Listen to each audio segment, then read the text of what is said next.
make a car takes a lot of time, effort and machinery. So when, say, Audi want to retire the A4 and produce a new generation, what do they do with all the old machinery and equipment? Do they just throw it on the rubbish dump? Maybe not.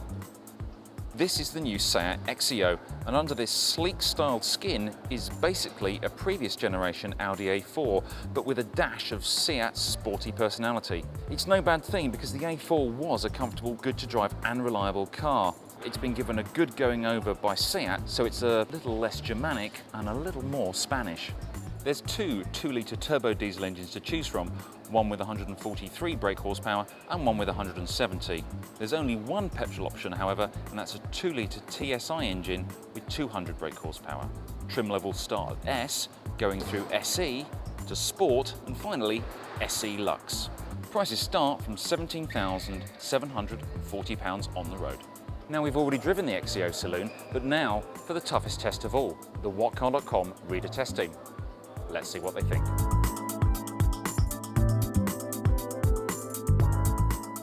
I like the car. The overwhelming impression I have is one of quality, and it really oozes quality. I had a good look on the inside of the car. Clearly the interior is quite sporty, which is in keeping with the Seat brand. Looking at the overall design, I do like it. One little thing that niggles me a little bit is just the front element of the grille there, which just spoils slightly the overall look. But certainly this is a sport model, and I think it really does look very, very, very sporty indeed.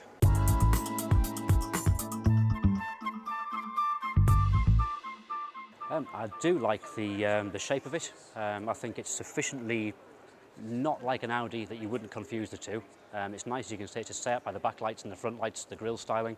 I think the only potential bad point is the colours, the darker colours won't resist washing quite so well. They'll start to look a bit tired in a couple of years' time.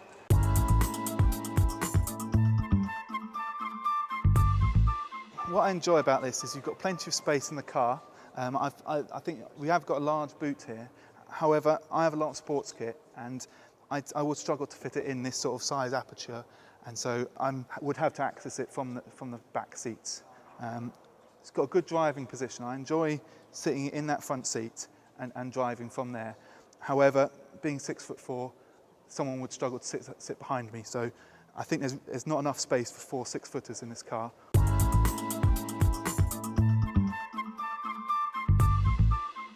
The outside, I really like the style of it. The only thing that puts me off is the plasticky looking grille. The inside of the car, I really like the seats that adjust. They're really easy to do. It makes a big difference for me because I'm so small. Only thing I don't like is the steering wheel. Again, it's a bit too plasticky.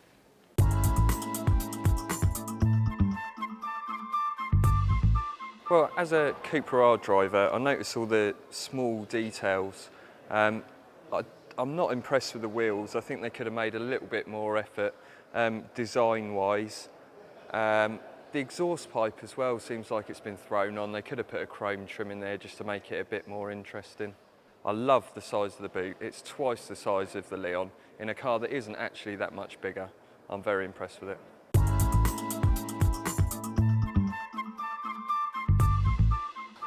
There's very much of a quality feel to the car. It's very well appointed. You get in the car and you feel like you're in a quality vehicle. There's been nothing done to the treatment of the vehicle to cheapen it or to lessen it in any way from what it was previously. Well, the problem is that I've got quite a tall family. I'm 6'2", and the rest of my family are quite tall as well. I feel that when my seat is adjusted for me, it's going to be a problem in the rear. There'll be reduced legroom, and that could cause problems for comfort. If you want to find out just how well the Seat Exeo performed, go to whatcar.com now for the full road test, and we will be posting a video road test in April.